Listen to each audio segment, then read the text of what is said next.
Hey, how's it going? Welcome back to the channel. My name is Mike and this is my 2005 Mercedes E55 AMG. In this video, I'm going to show a very detailed walkthrough of how to install lowering links in the car. Right now the car is on the stock links. This is a safe and relatively easy way to lower your car. Kind of a low-cost option as well if you have Mercedes Air Ride. I have watched pretty much all the videos I could find online, and I think this one will be the most detailed. So stay tuned, let's go ahead and get started. Okay, if you have one of these cars, you're likely familiar with these couple of buttons. This one is going to be the suspension setting, basically how firm it is. Despite what you may read online, this does not impact the height of the car at all. You can have it in the softest setting or the hardest setting, makes no difference. This button, however, allows you to raise and lower the car by pressing this. Which, by the way, if you do raise it, I think it's 50 miles an hour for more than 10 minutes, the car will drop back down to the factory height. One other quick pro tip here before we get started. If you have aftermarket wheels, you want to make sure that if you lower the car, you're going to have enough clearance so that you don't get into a rubbing situation. The links I'm going to install, I had in this car previously. So I kind of know where everything's going to set up. And I'm running a 305 tire. These are 20-inch Vossen CV3s, by the way. And I did have to roll and pull the fender slightly, which I did very carefully. It came out very, very good. No damage, no issues. But it's a really, really nice tight fit, and there is no rubbing. One thing you may want to do before you start lowering the car is to measure its current height. What I find works really good is to measure from the ground on a flat surface to the wheel arch opening right here and take your forward measurements. I'll show you what I ended up with mine in just a moment. All right, before lowering my car with the stock links in it, these are the heights that I have measured. My tires, I think, are very, very close to the stock height of the tire. If not, they're really, really close. So that's kind of my reference. And then from here, when I lower it, I'll be able to tell how much I've lowered the car. All right, I'm going to start with the front of the car, which is a heck of a lot easier than the rear. You do not have to remove the wheel, but I'm going to remove a wheel just to show you.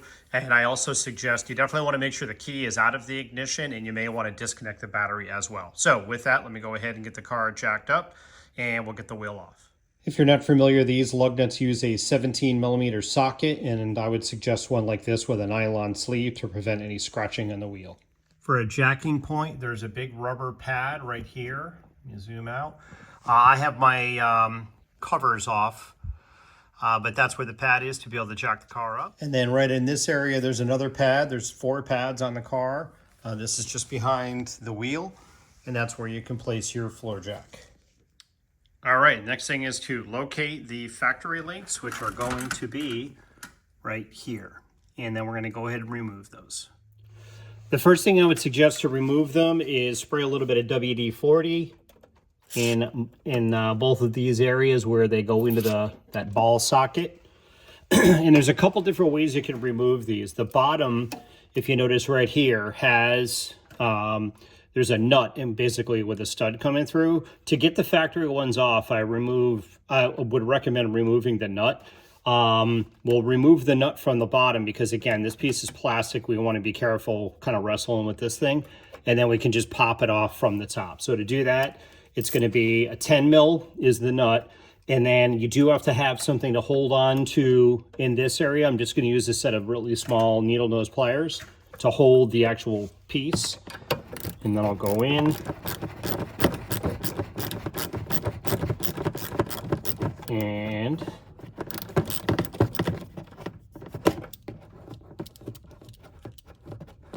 in one sec here, I'll get this removed. All right, so the nut's removed. Now I can pull the link out. And now what you do is just pop it off the top. To do that, you might need a panel popper or something like that to kind of pop it off. So I just went and grabbed a panel popper. And you can see up there, this I'm just going to pop off. It's almost off.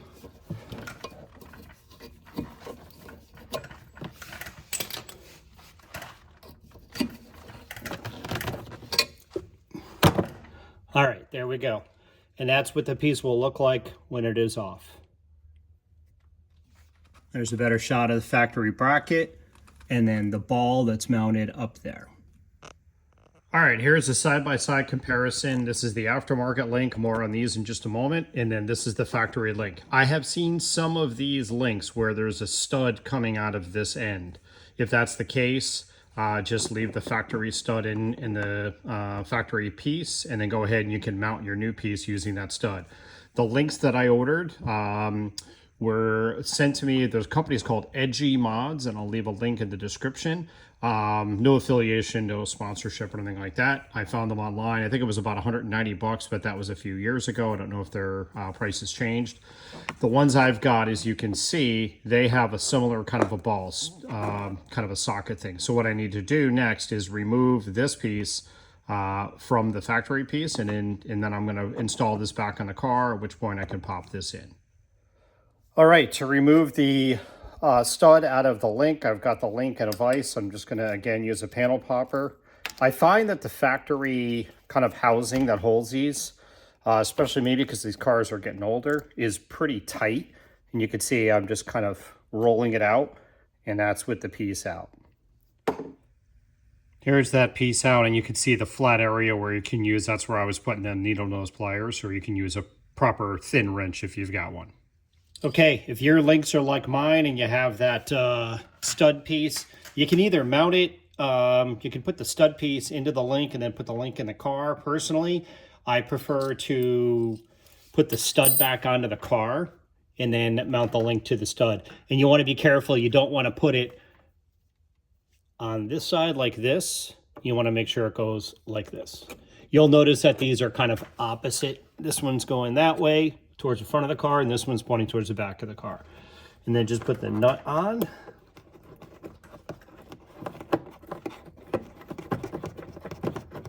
It's kind of tight with the fender liner in there. And then the proper size wrench, should you have a really thin one, it's going to be an 8mm. And then again, the nut is a 10mm.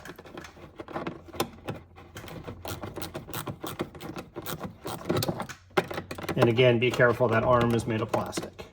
You could pull it up too. If you notice, this is going to travel, so if it gives you a little bit more room, go ahead and move it up.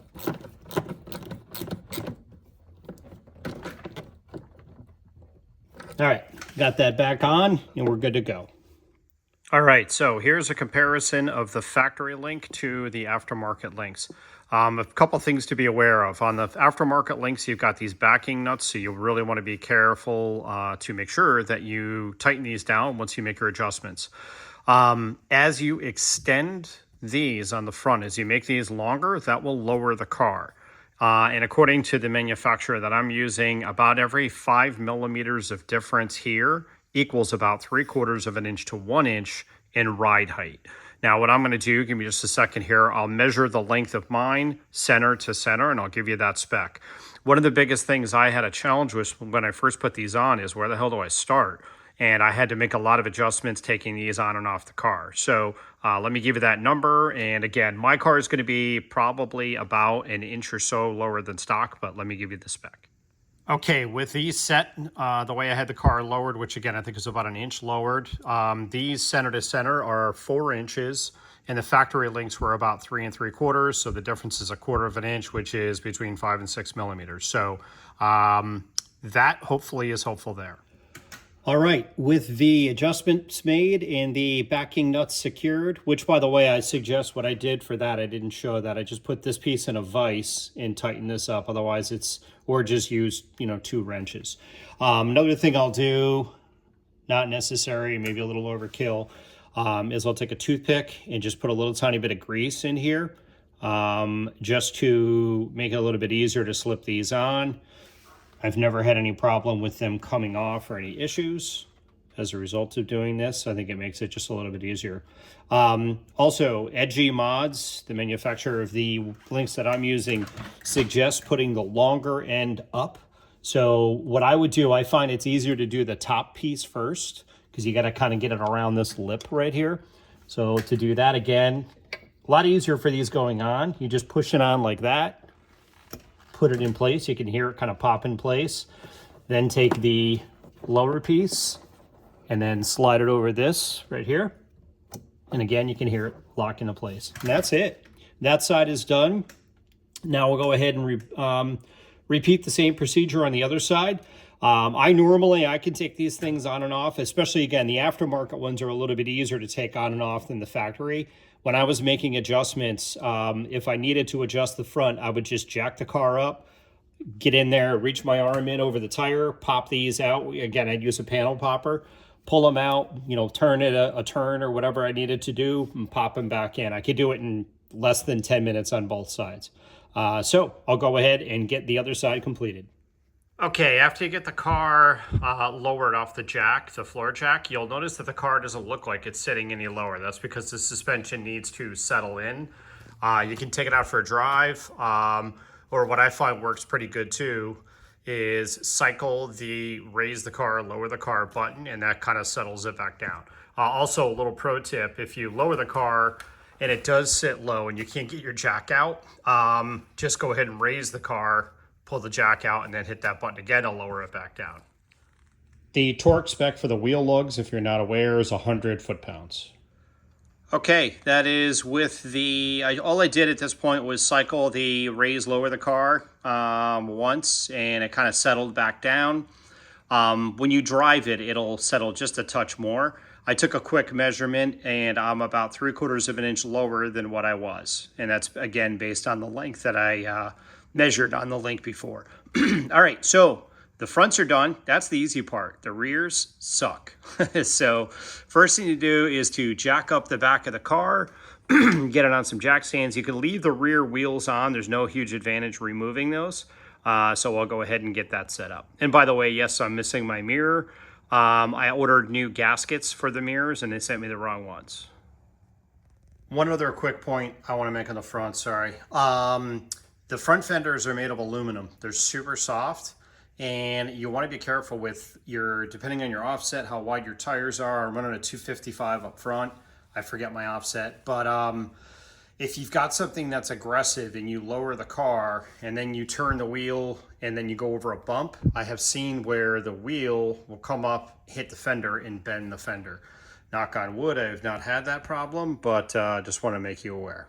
Okay, to jack up the rear of the car, I place the jack on that piece right there, which is your rear differential.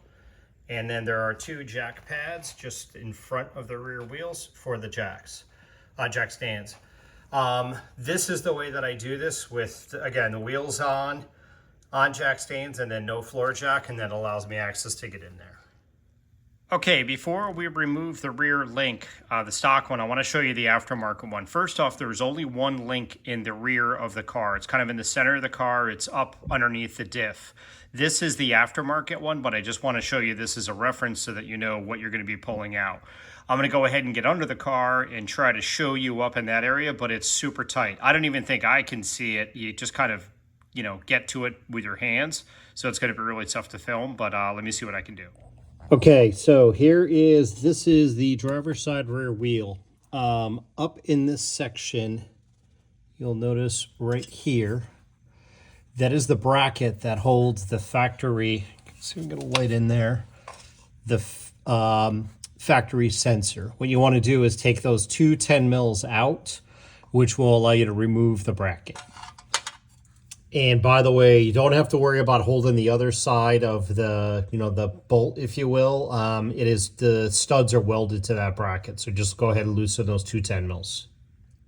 All right, let's see if I can do this. I've got those 2 10mm nuts off, and you could see that black plastic piece right there is the height sensor, and there's a harness that plugs into it. There's the plastic arm that's very similar to the plastic arms on the front. And there is the factory link, and you can see where that is. So basically what you'll want to do is pull this bracket out, drop the bracket down. That should allow you to be able to remove that link from the plastic arm and unplug the harness, and then just pull that whole piece right out to get it out of your way. Hold up, I got a better idea. You'll see that canister right there. I think that's for the factory air ride, that piece. You see just to the left of that, that is the other end of the link, and that's mounted to a bracket that mounts to I think it's the rear strut, or the rear sway bar link, or sway bar itself. Yeah, you can see that. try to get that, the link end off there by I'm using like a really big pry bar, pop that off, and then the rest of that assembly would be easier to drop down. I don't have the harness unplugged yet, and I'm trying to remember how I did this. It was a year or so ago when I first did this, but I think it is easier to get that end that is attached. Okay, let me try to, there you go, right there. Get that end off and then drop this bracket down, and I think you can unplug the harness, and then you're just gonna, the link is still gonna be attached to the sensor, and pull it out of the car. All right, that was not terrible to do on mine because I've greased it. Again, spray some WD-40 in there. If yours is, stock, it has never come off, and that I'll show you in a second the big pry bar I use to get that off. All right, I kind of wrestled around a little bit with the module. That's what it looks like. There is the harness plugged in, and there's 2 clips, one on either side that holds it on. Squeeze the 2 clips and you should be able to pull the harness out of the module. Okay, yes, my bench is gross. I do a lot of work on it. All right, if you made it this far, congratulations. I'd say this is probably the hardest part of the job, and getting this thing out is not a lot of fun. Again, here's the factory link. You could release this, but I was really nervous doing that because, again, this piece is plastic. So when it's in the car, it's like this. This is the piece that is... there's a bracket that attaches to the sway bar, and then I just used I use this to get in there and very carefully pop it out. Also, the bracket that this plugs into, where the ball is, you want to be careful because that's got a couple of like U-bolts that attach it to the round sway bar. And if you mess with that too much, you're going to push where that is located, which ultimately is going to change the length of wherever, depending on how you mount it. So just be careful. It'll kind of push back and forth, but just try to make sure it's centered once you reinstall this.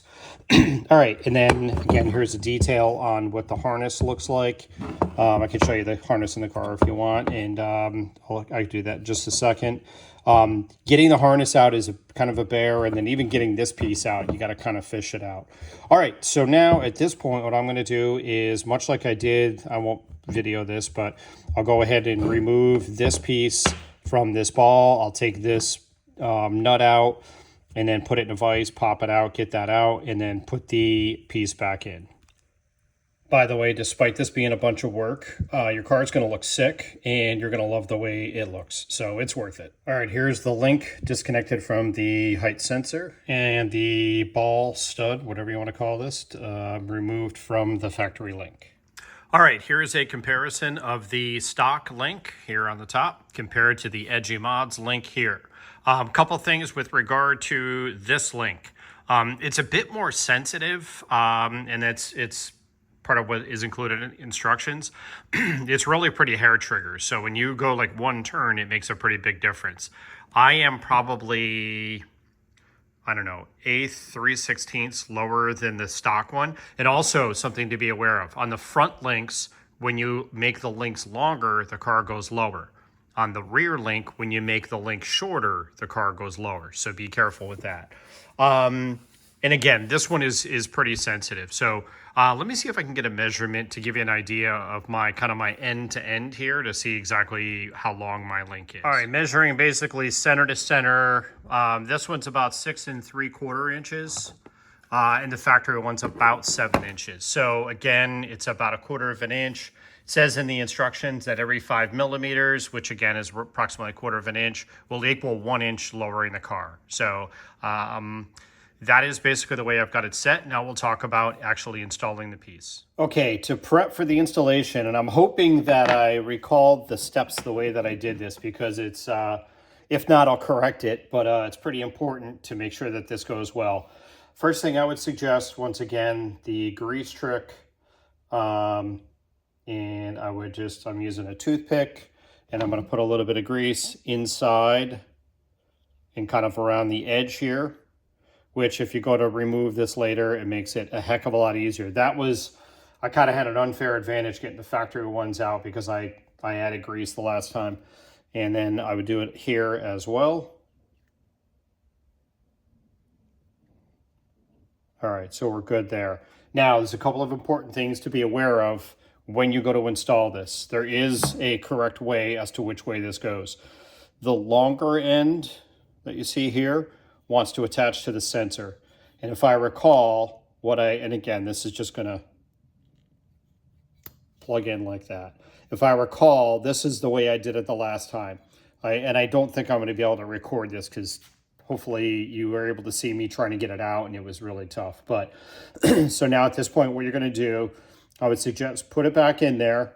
Order of operations would be to plug in the harness, then get this piece mounted.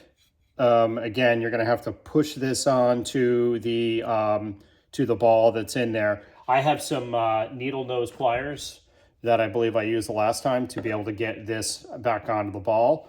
Get that attached, then get this bracket in place, put the 210 mils in, and you're good to go. So let me go ahead and give that a shot. I almost forgot one other really, really important detail. So this is kind of the way the bracket, approximately would be oriented, right? You saw those two 10 millimeter nuts I pulled off. When you mount this piece, right, and you've got it up there, you need to make sure that this arm is pointing up. Okay, towards the car like that. You'll see when you get it in the car. I don't know, the instructions say to do this. I don't think you could have it pointing down and be able to get this piece attached, but it mentions that in the instructions, and it says that if you do it incorrectly, and this piece is pointing down like this, when you go to mount this, I suppose if you didn't have this connected, the car is just gonna lay right on the ground. So be careful of that. All right, here I go. All right, that went really well. It was like 8 minutes. You see where the link is attached. Again, it's one of the canisters for the air ride, just as a reference. You see the metal bracket where the ball is. You want to make sure that piece isn't twisted. It's going to get twisted. It's going to move around more than likely when you're kind of fighting that piece to get the link back onto the bracket. So you just want to take a pry bar and just kind of, you're not bending it, you're just basically pushing it around.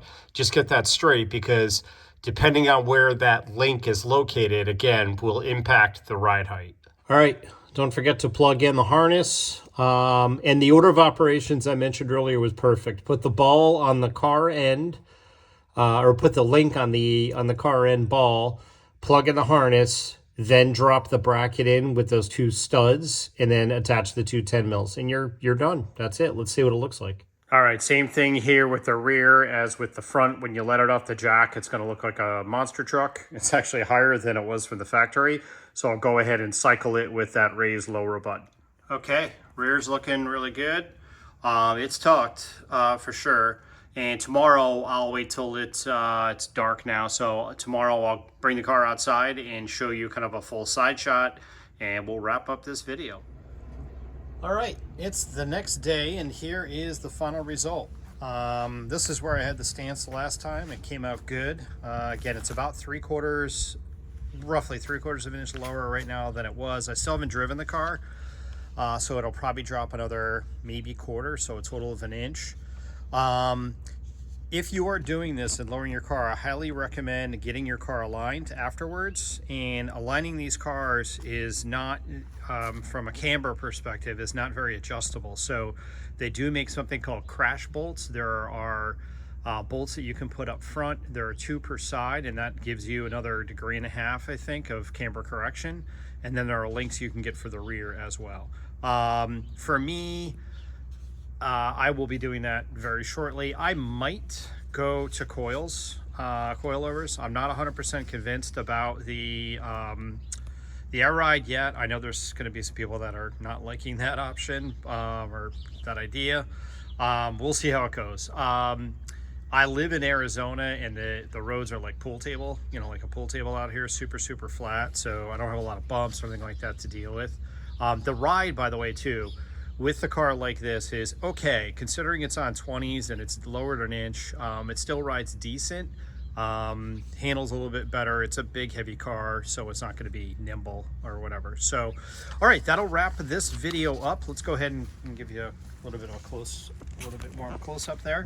That's going to wrap this video up. Be sure to keep an eye on my channel, Precision Mike on YouTube. There's going to be a bunch more content coming on this car, and also I have featured in the past my C32 AMG, and then I also have, if you're into car audio, I've got a really cool build. It's called Car Misa. It's a legendary BMW that I am rebuilding the audio system for that. So with that again should do it. Thank you very much for watching. I appreciate it. If you have not yet, please like and subscribe, and I'll see you in the next video. Take care.